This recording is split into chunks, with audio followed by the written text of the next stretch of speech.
I'm Joe Bev, and this is the Joe Bev Show.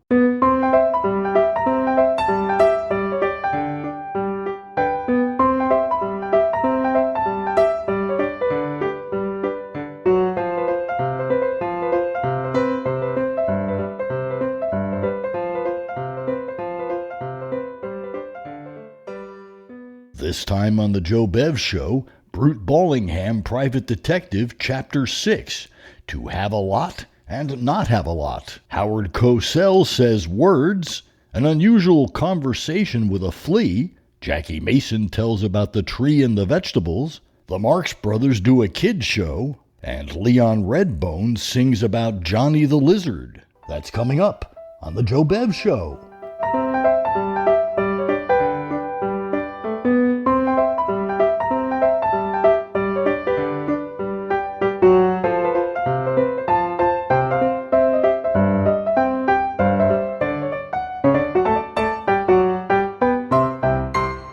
Hey, you want to hear a sad story? Lachrymose even? That's a cinnamon. It means the same thing, you dig? Now this story is about this kid, a little gal, and her name was Mary, which is a grand old name. And, she had this little lamb whose fleece was white as snow. Of course, she would have preferred having a pet like a boxer, because, in Beverly Hills and Bel Air, where them rich dudes live, you got boxers and Dalmatians and them type dogs. They make a prestige-type pet. But this Mary I was telling you about, her old man, he couldn't afford no boxer or Dalmatian or none of them type canines. So what he did, he got Mary this here lousy lamb for a pet. 'Cause let's face it, he didn't have no money coming in regular. You dig? I tell you the truth, he was on welfare. Tell you the truth. See, I figure I should already tell you the truth, so I will. Actually, he was doing time in Alcatraz for lamb rustling. At first, Mary wasn't too overjoyed with her pet lamb. In fact, she was saving her little pennies for a jar of mint jelly.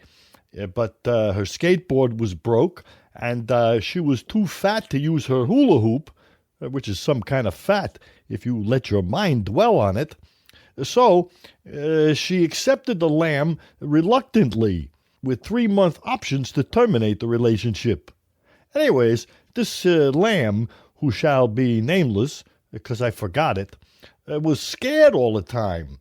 Because, you see, there was this here diploma factory what made the sheepskins for graduations, you dig? And they had their eye on Mary's lamb, 'cause his fleece was white as snow. You see where the continuity's going? Well, this lamb, he always followed Mary around wherever she went, 'cause he figured the minute he was alone, these diploma guys would grab him. The lamb followed Mary to school one day, which happened to be against the rule. And not only that, it made the children, not overly bright, but not old enough for the shrink, laugh with glee to see a lamb in school. So the teacher told the lamb to lamb. She had a very primitive sense of humor, and the children did not laugh with glee at her eye post. So the lamb lambed, and the minute he was outside the school, these guys from the diploma factory, they grabbed him, and Mary never seen her lamb again. Well, actually, she did see him one more time. It was when she graduated, and they handed her her sheepskin, what was white as snow. Didn't I tell you it was lachrymose?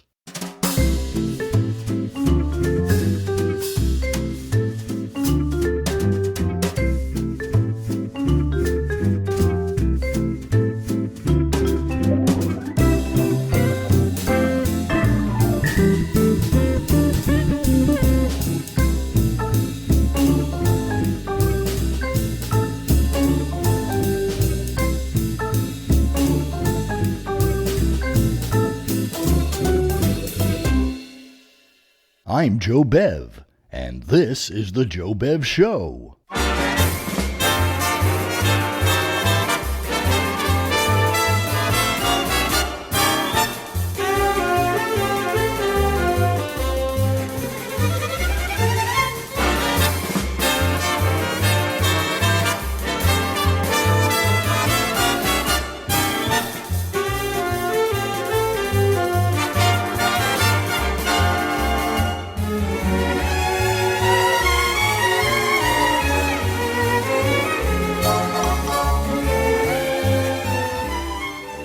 is Howard Cosel. The name of the program is the Howard Cosel Program, an appropriate moniker for a program hosted by me, Howard Cosel. And this morning, not yet sunny, but the dawn is as yet undecided as to the texture it will assume. No, it is not sunny, but clear and crisp, and certainly acceptable to my guest and myself. I thank you. And now, ladies and gentlemen, it is my pleasure, Howard Cosel, host of the Howard Cosel Program, as it always is on these clear, crisp mornings, to introduce to you the splendid work of a writer whose name may be unfamiliar to you. Tell him anyway. And whose subject, in the manuscript he has chosen for the presentation of this program, the Howard Cosel Program. Tell him what it is. And here I mention the title of his treatise, because treatise it is. It's not a treatise, it's a book. It's called Economy in Word Use. Did you read it? I skimmed through it. I'm a skimmer. I skim. Yeah, I can tell.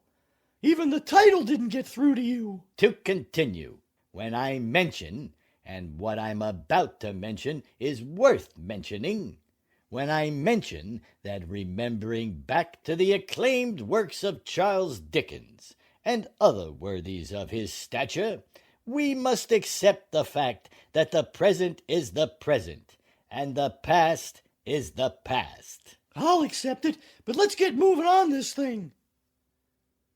Tell him who I am! But it is in the present that we find ourselves today. Cogent, Fielding Cogent. Tell him my name is Fielding Cogent. Allow me to introduce our guest on this clear... Knock it off with that clear, crisp morning jazz! The harmless eccentric, Mr. Fielding Cogent. Tell him I like to be terse in my writing. Writers of the world, or at least those who are within earshot of this program, the Howard Cosel Program, take heed. There is no sanctuary for the unnecessary word.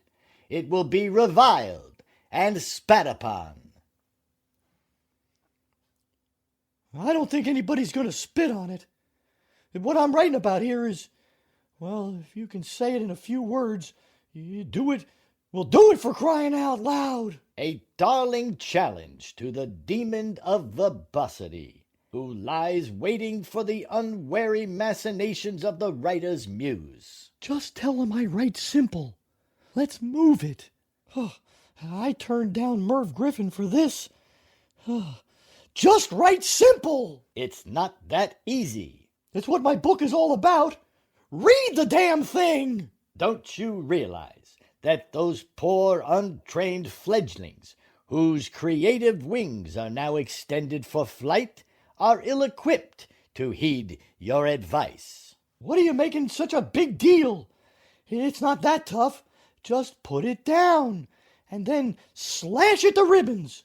Cut. Keep it terse. Don't be a fathead. I detect, perhaps wrongly, but I could be correct. I detect a subtle jibe at my inclusion of several probably unnecessary words in the various rejoinders I have made to your provocative pointing up of your thesis. Subtle jibe my foot. Oh, brother, I told my agent that this program would be a loser. The sober acceptance of my explanation and my thesis, if you will, has just entered my mind, and I find it truly noteworthy. You got a funny look on your face. Funnier. You getting sick? It just came to me. I believe that verbosity can prolong life. What do you think? I think you're ready for the rubber room. I believe that it would be incredibly difficult to expire while expounding every indifferent prose, and it is a truly unsacrilegious comment that I make when I aver that the deity would have the decency not to be a point killer and to respect a complex sentence for its entire run. You lost me. Now let's break it down. In my book, I champion the economy of verbiage, and in effect, to tell it like it is. Exactly. I couldn't have put it better myself.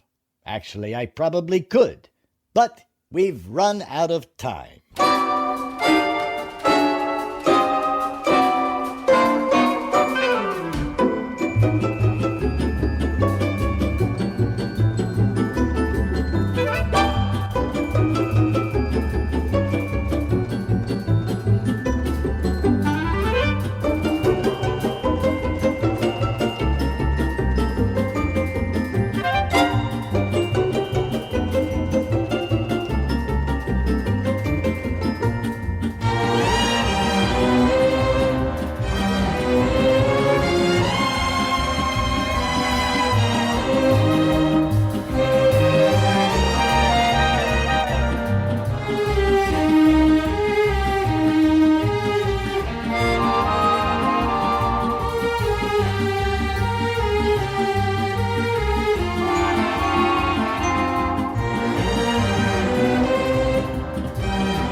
Hello there. Hello. Well, Well, what? don't you recognize me? No. Do you recognize me? No. Well, Recognizing you doesn't mean anything. I am the world's greatest actor. It happens to be a documented fact. what's your name? Everybody knows my name. I don't. You're putting me on. No, I'm not. If you're such a good actor, The greatest. huh? The greatest. The world's greatest actor. If you're the world's greatest actor, what have you done? Do. Huh? Do.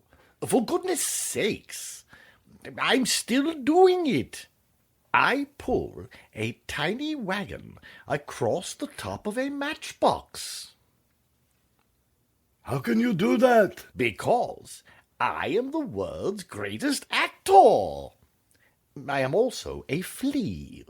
I sort of thought you were, but I didn't want to hurt your feelings if you weren't. You make up in compassion what you lack in awareness. You're over my head. What were you planning to do when I came onto the scene? Me? I was dusting off a few oldies but goodies. No intricate key changes, just basic melodic line. You care to hear a few? Perhaps. If you don't sing too loud, you wouldn't believe how sensitive my ears are. That's what you say. They are. But where are they? Bend down. Okay. More. More. There. You see them? No. I can see your ears, My ears are bigger. but my eyes are smaller. You've got eyes too. Oh, you're funny. Well, I've got to go now. Here comes my dog.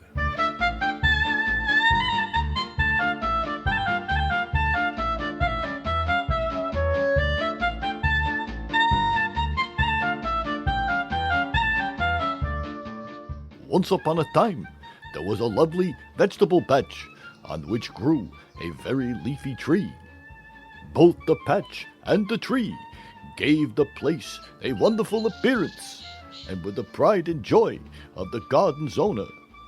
But what no one knew was that the vegetables in the patch and the tree couldn't stand each other. The vegetables hated the tree's shadow because it left them only just enough light to survive. The tree, on the other hand, resented the vegetables because they drank nearly all the water before it could get to him, leaving him with just enough to survive.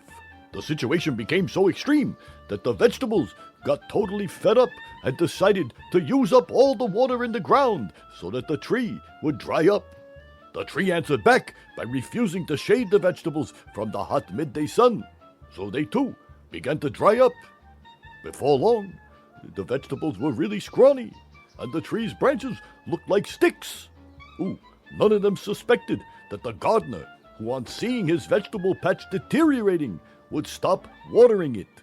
When he did that, both the tree and the vegetables really learned what thirst was. There seemed to be no solution, but one of the vegetables, a small zucchini, understood what was going on and decided to resolve it. Despite the little water available, the little zucchini did all he could to grow. He managed to grow so big that the gardener started watering the patch again.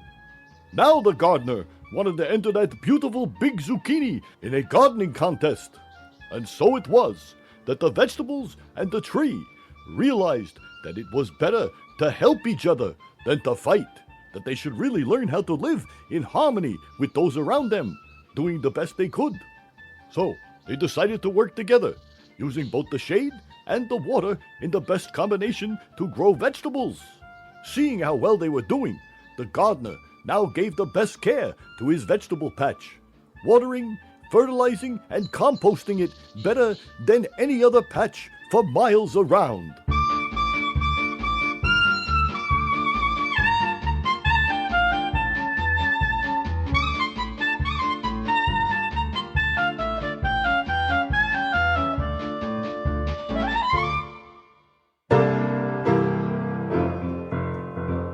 Hello out there! Hello out there! The Uncle Lefty Club welcomes yous.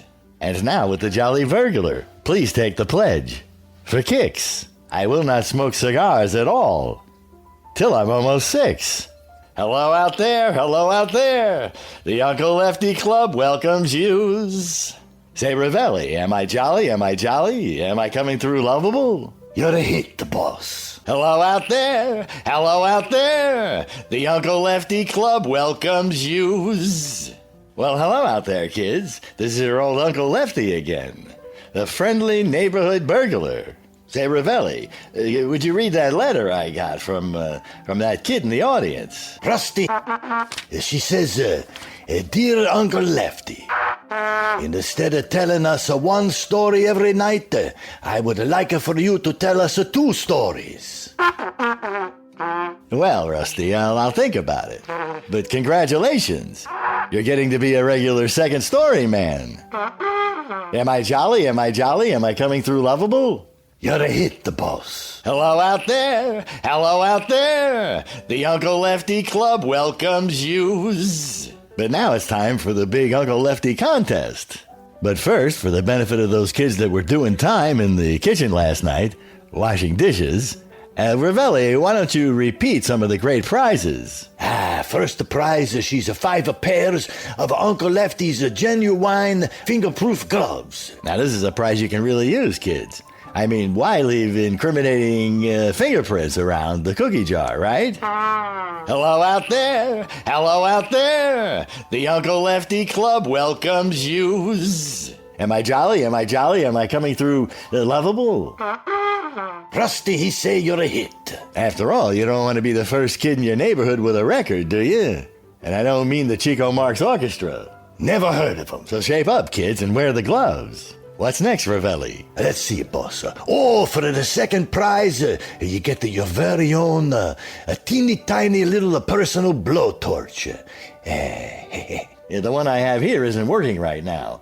I was going to get some kerosene for it on the way to the studio, but unfortunately the store was open. Hello out there! Hello out there! The Uncle Lefty Club welcomes yous. Am I jolly? Am I jolly? Am I coming through lovable? You're a hit, the boss. I'm glad you agree. So tell us, Ravelli, how can one get one of these great prizes? I'm gonna tell you right now, boss. But, kids, I want you to come in a little closer to the TV set. That's right, real close. No, closer, closer. If they get any closer, they'll be inside the television set. Yeah, that's good.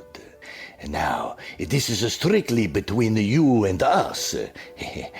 But your old Uncle Lefty here, That's me. he wants you to keep it between you and us. That's right. It has nothing to do with your folks. So keep it a secret. Shh. Now, here's what you do. You draw a picture of your house floor plan. See, you put an X where your mother keeps the silverware. See, and if your old man, he's got a wall safe, hey, draw a big X. I mean, no sense wasting time on the small stuff, right? And then you send this floor plan in to Uncle Lefty. That's me. That's simple, eh? Nothing to it. Am I jolly? Am I coming through lovable? You're a hit. Uh-oh. It sounds like company. The police. I gotta cut out of here. Me too. Now remember, kids, and especially you, Rusty, you keep a blowtorch in your window for old Uncle Lefty. Am I jolly? Am I coming through lovable? We gotta get out of here, boss. You don't want to get hit. And don't forget, kids, wear the gloves.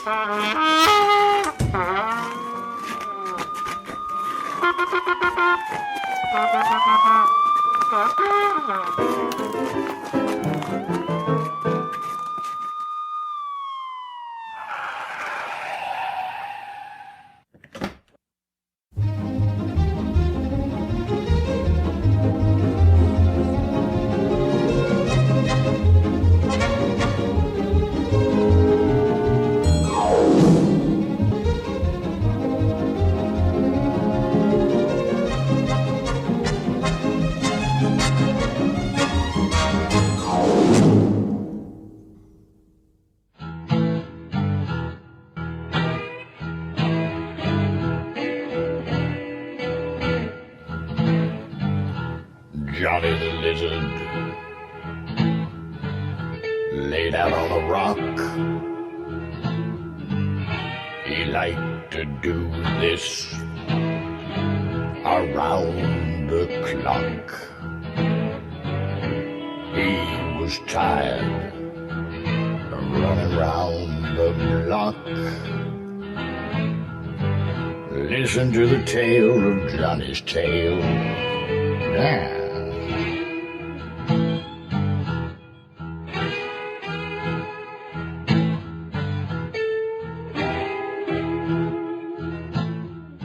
Johnny the Lizard lived between some rocks out in the country. Like all lizards, he loved to quietly sunbathe, laid out on some flat stone. He felt so relaxed doing so that more than once he had fallen asleep. And that's exactly what happened on the day he lost his tail. Some kids caught him, and Johnny could only escape by losing his tail and running to hide. Shocked and frightened, he listened to how the children laughed at seeing his tail continue moving about, even though it was no longer attached to his body. And after a while, they threw the tail away. When the children had gone, Johnny started looking everywhere for his tail, wanting to reattach it to its rightful place. Johnny the Lizard continued down the trail, walking and walking in search of his tail. In this endeavor, he would not fail. Listen to how Johnny found his tail.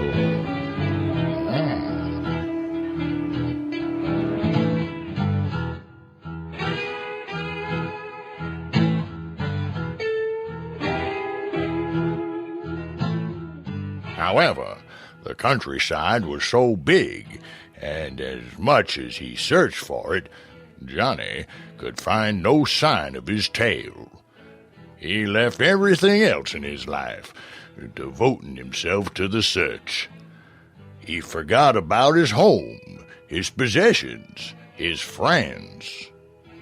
Days and months passed, and Johnny kept looking, asking everyone he met whether they had seen his tail. One day, someone he asked surprisingly replied, "Why do you need two tails?" Johnny turned and saw that after so much time spent searching, he'd grown a new tail. And once more, his new tail looked stronger and better than his old tail. Seeing this, he realized how silly it had been to dedicate so much time to a problem for which there was no solution. Johnny turned back and headed on for home. On his way home, he found his old tail on the side of the road. It was dry and dusty, and looked pretty bad.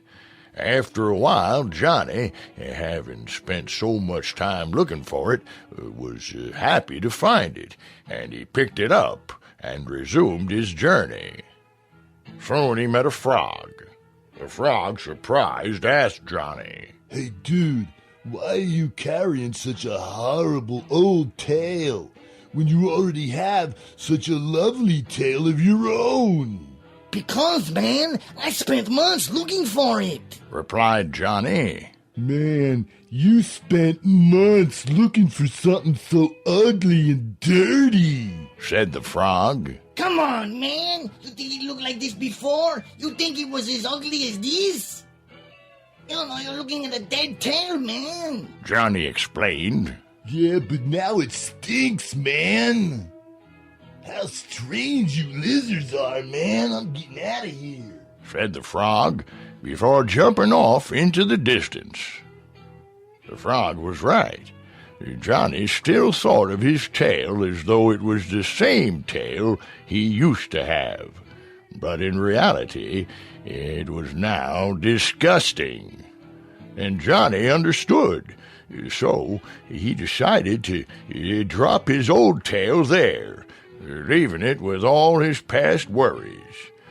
And as he continued his journey, all he took with him were thoughts of the future.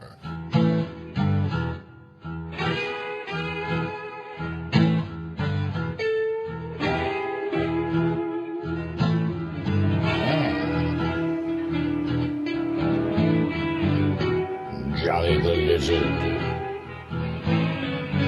held his tail in his hand.